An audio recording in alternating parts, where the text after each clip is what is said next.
Welcome to today's video, which is very, very exciting. This is a place that I've loved for many years. I have stayed in this palazzo in the past, and I'm here today with Filippo, the owner of the most beautiful palazzo that you can actually stay in on the Grand Canal, and he has agreed to give us a tour of his home. Yes, I will give you a brief tour of the palazzo, the piano nobile, and I would be happy to walk you around and have a visit together. Before we start, piano nobile, that means the noble floor. The noble floors, yes. Every palazzo in Venice has two floors, usually two noble floors. They were the places you would actually invite and representative. So the bigger and larger they were, the most powerful and successful you were. Then you have in the palazzos also smaller apartments, which are the mezzanini. The mezzaninis, the noble family would have, all the business going on, the trading and the merchant activity. What is recognizable by the piano nobile, it's the height of the ceiling and the chandeliers. And it was a sort of opulence. You would get in a room and, find it astonishing. That was the idea. Fantastic. Let's go and have a look. Okay. If you imagine that you are the guest in this incredible home, this is the first thing that you are going to see on stepping in. So please welcome. This is the ballroom living room. Usually you wouldn't have any furniture inside. These were kind of kept empty, which is strange in a way, but not that strange if you live in Venice. And what we did here, we've put some furniture to make it feel a little bit more home. Because it is quite shocking for people who come from elsewhere, is that all these spaces, the luxury of space, because Venice is a small city, and yet families were keeping these huge areas in the middle of their palazzos. You would have these huge areas and with the height of the ceilings, which were dramatic. We're talking 6 meters high, so very hard to eat, very hard to heat. We heat them well now. There were spaces that you wouldn't commonly use. So you will see here you have the main living rooms are always facing on the Grand Canal. The area you would live in is always facing in the Grand Canal, and the bedrooms would always face on the back of the building. Okay. That's how they were designed. So you would have all the living room up on the front, and on the back you would have a quieter room, and then you would have an upstairs floor, usually called a small mezzanino, where you would put all the staff, servants, which would never be living on the same floor at that time. Things have changed now. How many people would be living in a palazzo like this? Usually it was a family. You have two noble floors. The noble floors would end up in heritage to the males. Females would not be so lucky. So usually they always designed two, because you would have two families, usually two brothers, and I would expect you would live in 5 or 6 people. Usually they would have 3 bedrooms. Three main bedrooms. It's amazing because they are huge. I don't know if you know what the square meterage of one floor is. These are about 600 square meters. For a family of 4, maybe. 3 bedrooms. Yes. It's insane. It's so beautiful. We'll walk around and I'll show you. This is the Sala da Ballo, we call it in Italy, facing the garden. We're lucky because we have a garden here. It's not that common. So we have light that comes in from both sides, comes in from the Grand Canal and from the garden's property. It's so rare. I think this might be the first tree I've seen in Venice. Yes, we're very lucky here because we don't have, even on that side, we don't have buildings overlooking in the property. Yes. So you actually have beautiful views almost from every single window. Here we have a piano to entertain. So we have a piano for the evenings. We usually have guests who have a pianist or enjoy music themselves. Some have success, some less. You can hear them playing, but usually they're some are good, some are less, but the piano is a nice feature.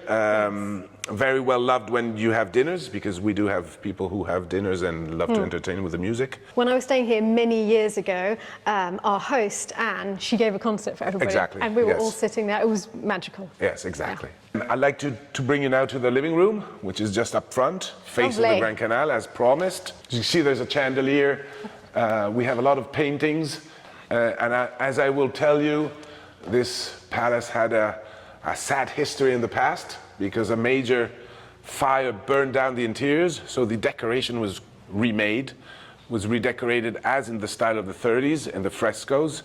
The ceilings are not Venetian, as you can see, and the decoration was completely redone in the 30s and remade as to relive the Venetian property. This building was actually created by Doge Loredan in 1530 around, and it was rented to an Austrian embassy who had a long lease to receive dignitaries, guests, important people. It was then bought by a German family again, which has nothing to do. Yes. And the huge art collection here.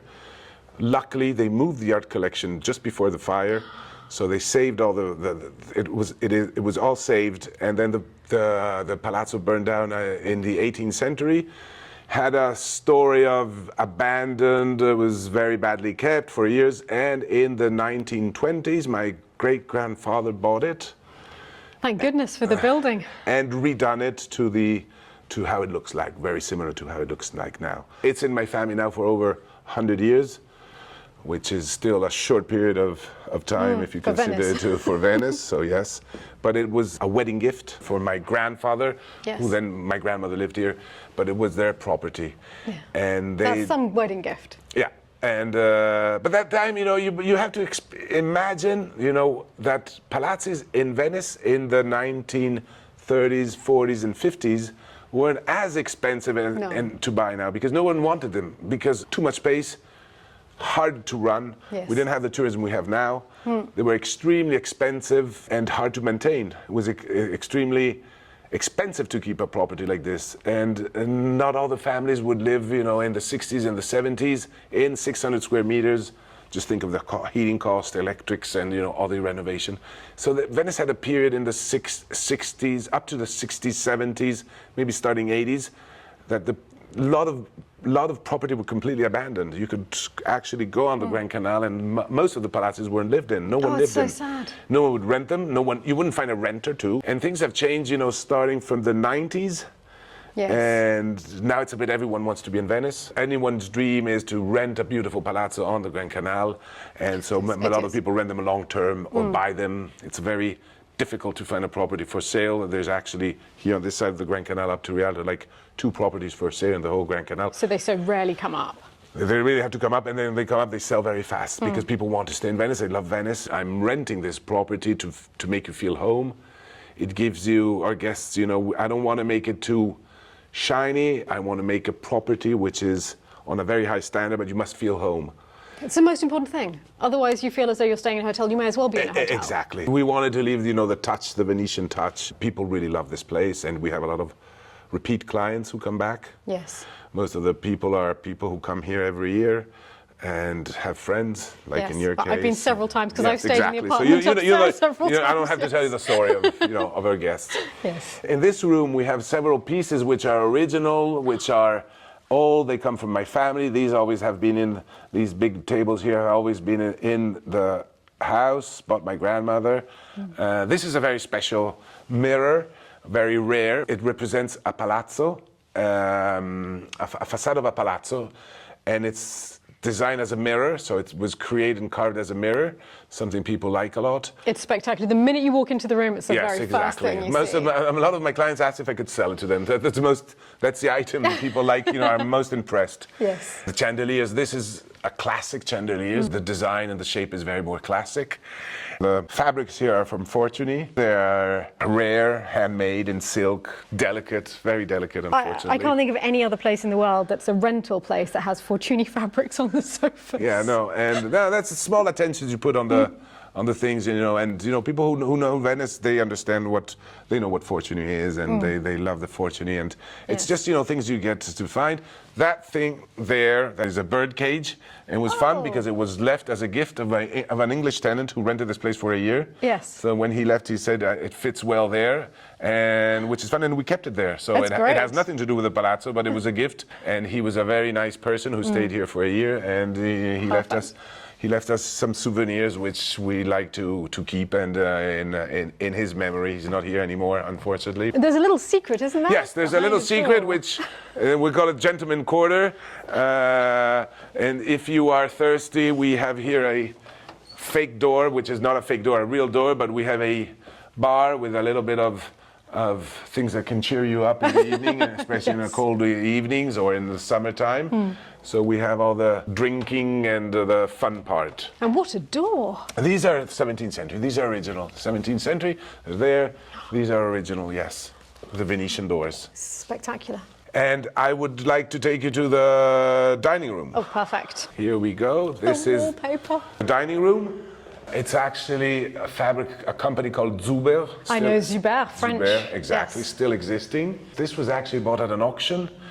It was the study of the first Italian prime minister in Rome. Really? This was originally his office, then it was shipped to Venice and built in. I remember when I first came into this room for a party, it felt so amazing because I'd been reading the book A Venetian Affair about Justiniana. Yes, absolutely, and yes. She lived here, She lived here. The story is in this palazzo, yes, absolutely. It's amazing.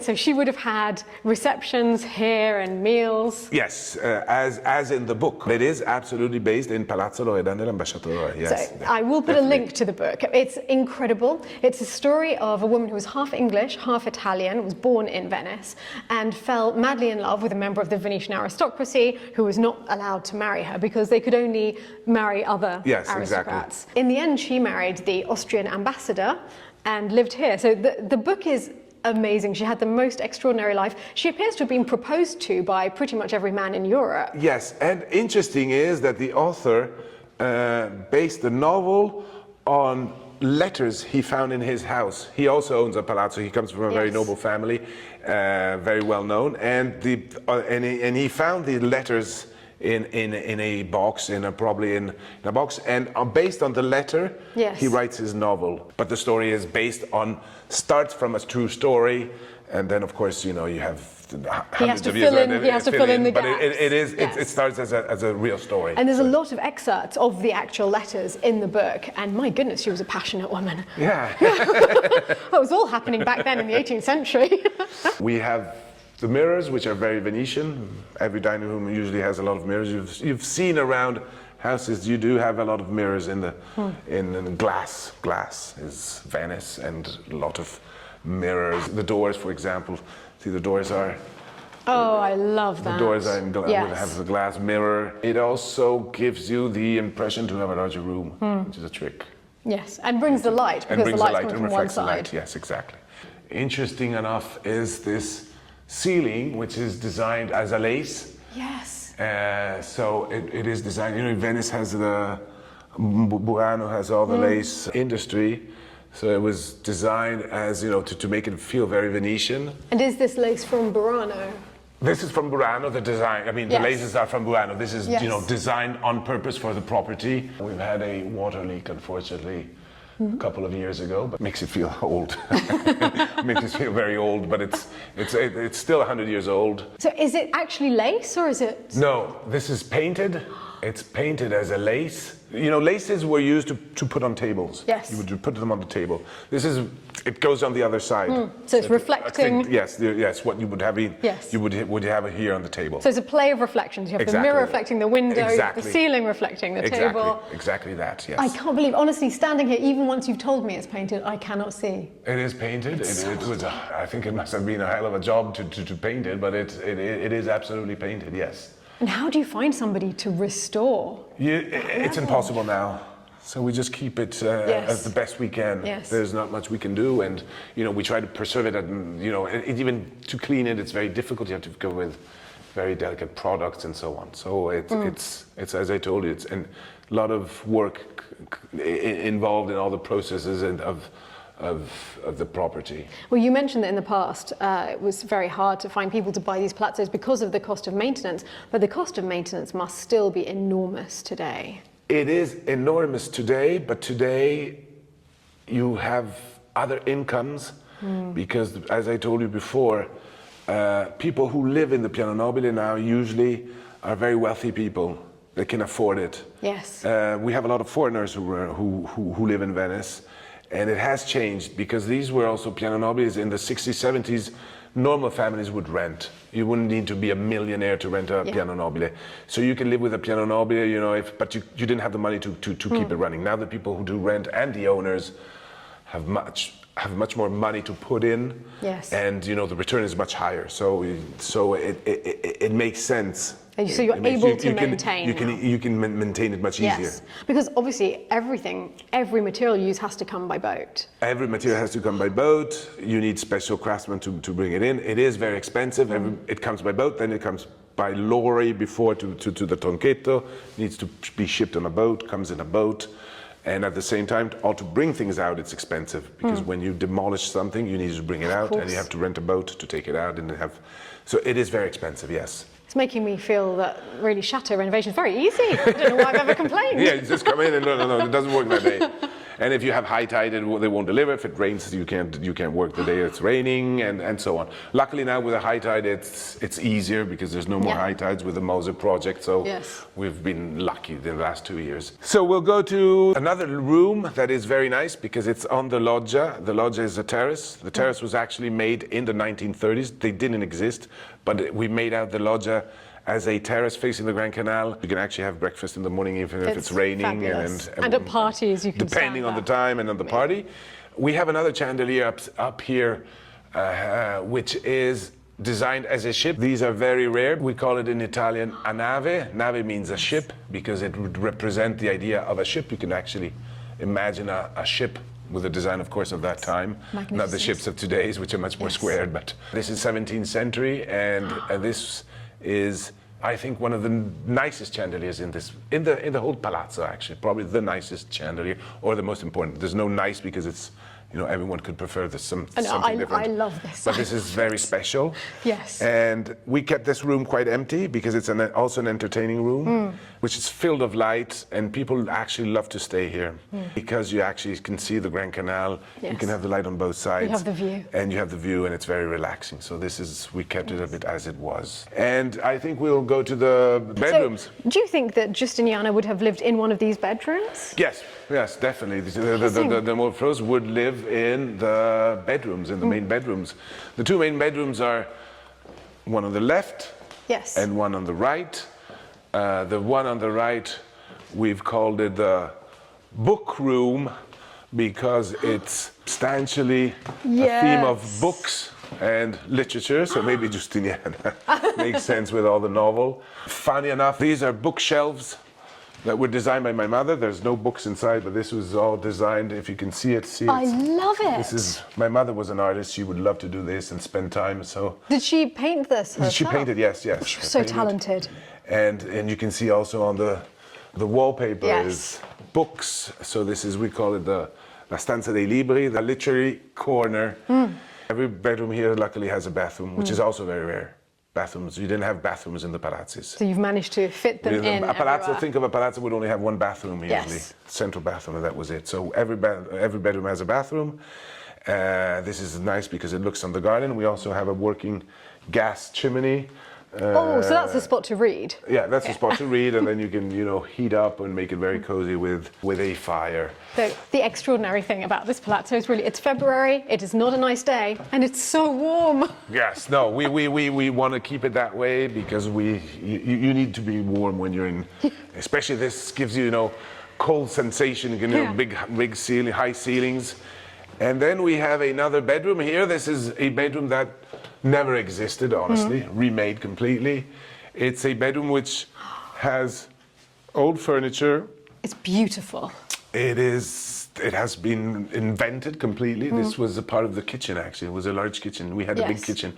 Because kitchens were very big, so you would have staff in one area and then, the kitchen. So this was one of the parts. We have a big kitchen now, which is still big for our standards. Yes. So we managed to design and create this bedroom here, which has its bathroom en suite as well. It is very comfortable and very relaxing. That's what I think. That's how I designed it. And now let's end with the main bedroom. Oh yeah, I want to see that. Which is the largest and the most impressive bedroom. This is a very special room, and you have another chandelier, which is, as I told you before, a nave. The colors are completely natural. So if you compare these to the new chandeliers, you'll see the colors very different. It's much softer and much more natural. The new colors are much more bright and shiny because they're acrylic now. All they use is acrylic. It's a miracle that it survives. That glass but it needs a lot of entertainment. You need to clean it every year, and to clean it, there's about, I don't know how many hundreds of pieces, but every single piece goes down. Every year? They clean piece every year, yes. To keep it that way. Yes. And then we have a lot of craftsmen who do that very well, so we're kind of used to it. And they're all laid down, and they lay down. It takes about 2 days, and then they clean it up, and then they put it back on. A bedroom that is very spacious. We've left it more or less how it was. Furniture is all original, so there's no fake pieces like in many new hotels. So it's all original, the furniture. This comes from Florence. This was a house we had in Florence. This is not Venetian, Larazzo. And these are all, original furniture we had around in our houses. We try to fit in and keep it, as it originally was. Paintings, the stampa, the mirrors, these are all original. There's a lot of pieces that belonged to my family and brought in. For example, these are praying chairs. I've never seen them with both. I've only actually, ever seen you sit them here, then you pray there. That's okay, so that you can have a little rest and then pray. Yes, exactly. So these are, for religious people, but they're very nice. So we kept them here. If you've had a wild night in Venice and you need to be penitent and that in the morning, get a blessing, that's a good place to consider. It's grand and it's comfortable and it feels completely authentic. Yes. Truly waking up in a palazzo. Yes, exactly, yes. Well, I won't have the pleasure of waking up here, but very excitingly, because of Filippo's kindness, I am going to be able to get changed into 18th century costume because we're having our Carnival party here and everyone is about to arrive. Honestly, thank you so much. No, you're very welcome, and I'm sure you have a great time. Oh yeah, no, I know we will. It's amazing. So thank you for showing us around. You're very welcome, and I'm very happy to have hosted you. I'm sure you will have a fantastic time, and I think you will appreciate the space and the ambiance of the palazzo. Oh, yes, well, I can't wait for everyone else to see it, because I've been talking to them about this for years. Oh, well, there was this one time I was in Venice and we were staying in the most beautiful place, and now they're going to see it for themselves. Good. I need to transform into the 18th century. Good. I'm sure you have a great time. Thank you so much. You're very welcome. I'm very excited. You're beautiful. You two? We make an effort. See, we've just gone for... No, we've just been interviewing Filippo. We've done a tour. I'm going to get changed before the others. Right. But they are downstairs. 5 minutes. You look amazing. Thank you, Philippe. Oh. You can go to the terrace on the Grand Canal. Or a salon with the Fortuny fabric on the sofa. This is beautiful. I thought you'd like this. I do. My favorite bit is the mirror. Amazing. Have you seen the mirror in front of you? Oh, wow. It's a palazzo. Oh, this is amazing. Oh, that's beautiful. Well, excuse me whilst I slip into something more comfortable. Less comfortable. Much less comfortable. Help yourself. Now come and see the dressing room. I've started putting my things in. I've got quite a big job getting dressed. But look at this room. There's a whole dressing room, the most beautiful bathroom. And as you can see, I've started unpacking. These are my panniers. They're the 18th century hoops to get those excellent hips. And I'm going to be changing into this.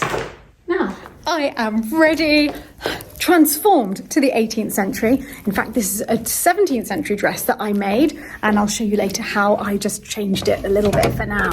This is the dress that I was making in the very first episode of the Chateau Diaries. So for me, putting this on is like going back in time to the beginning of the vlog, the beginning of everything. But I have changed it because it was based on a dress owned by La Grande Mademoiselle. She was the cousin of King Louis XIV, and she was also one of the owners of the Chateau de la Lande. So it's a 17th century dress. But as you can see, it's a little bit 18th century today. It wasn't made to have panniers. The 17th century was a much narrower silhouette, and it just had a little bit of bustle at the back. So to get the panniers in and make it a little bit more Venetian Carnival, I have had to get rid of the bustle, pull everything out to the side. It's not really big enough, and it's made into a bit of a mini skirt, 17th century mini skirt, and it's showing my platforms, which seems a little incongruous, but actually platforms were worn in Venice in the 17th century. Especially by courtesans, but we won't really dwell on that. But they did have large platforms, which frankly with the flooding in Venice, was probably quite useful.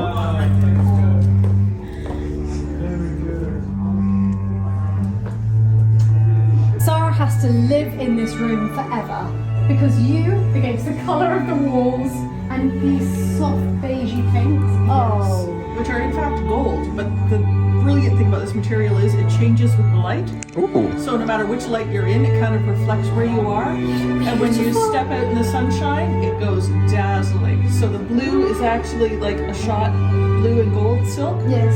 Not actual silk, polyester silk. But it's gorgeous. So you step out in the sunshine and it just dazzles and over the moon. I just want us to move in, but the tragedy is, even though your dress needs to be living here, Yes. but even if we all sold our chateaus, we still couldn't come together to buy this. We can maybe buy one room. Do you think? Yes, we all come together. We all Tight live in it quarters. together. Oh, I can't thank you for this opportunity. I've been texting my family, who my sister is very much into this sort of lifestyle as well. Yes. So I've just been texting her, sort of living my best life. Yes, we're just here. Thank And you so look much. at Ollie, just on the Fortuny sofa. Fantastic. Just having a look. I'm quite liking this mask. You look beautiful. That's it. I'm not going to film the shoes. No, I'm not doing it. Okay, I'll do it. Actually, I think they're the same boots that I wore at Versailles. They're What? just cross period. They work for any. They do, yeah. Yeah. They're your costumer boots. Mm-hmm. I think the most terrifying person in the room is Dan. I know, it's really disconcerting not being able to read He his keeps face. sidling up to us and I don't like it. I don't like it, Dan. I don't like it. I'm standing behind you. And here we've got the special Carnival donuts.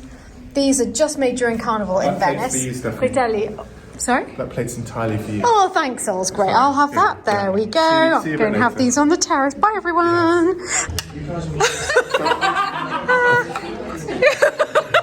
You've got an issue here, Oliver.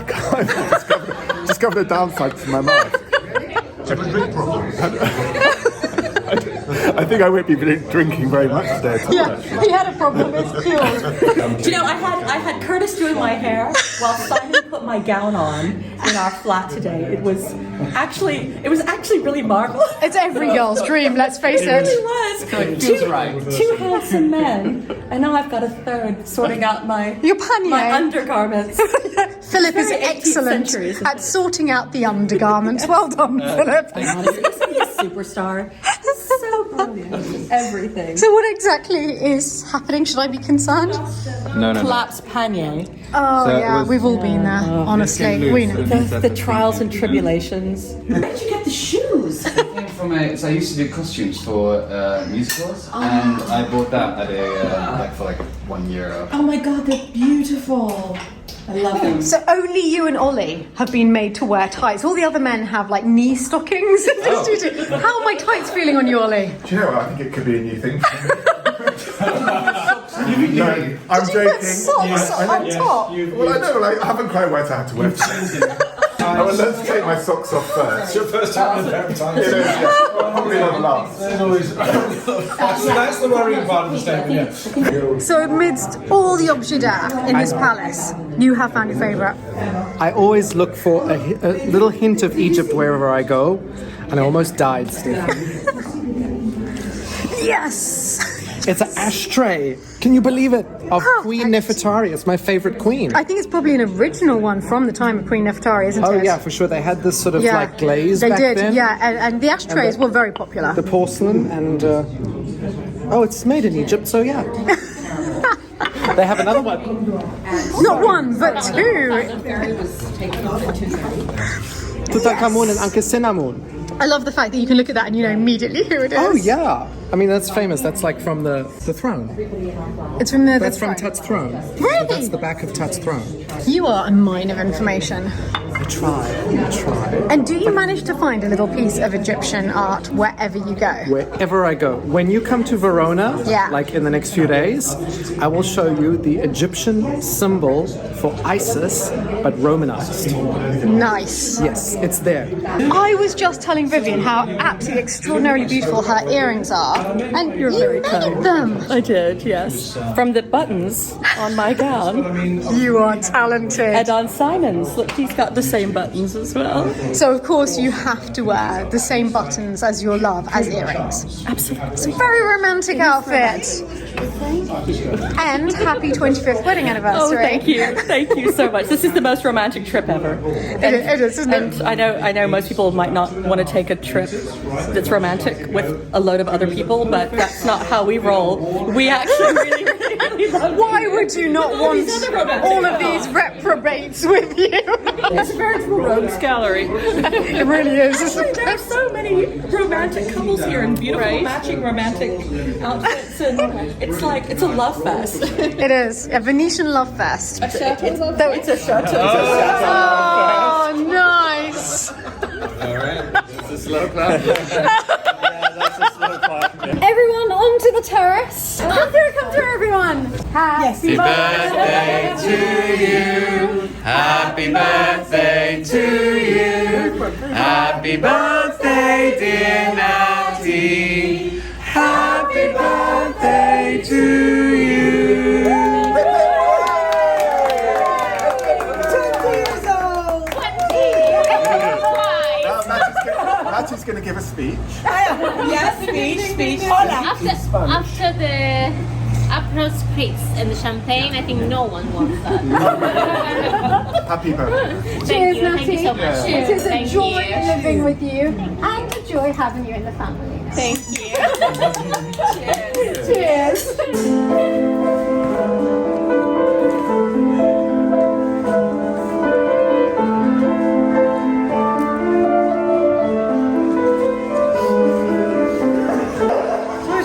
How much you have in your head? The dancing hasn't exactly been Sense and Sensibility. Not quite. The sort of this move I feel is less 18th century. Maybe I'm wrong. I haven't seen you dancing yet, Oliver. No, I don't think that will ever happen. Maybe one day. Like that. You can't escape us.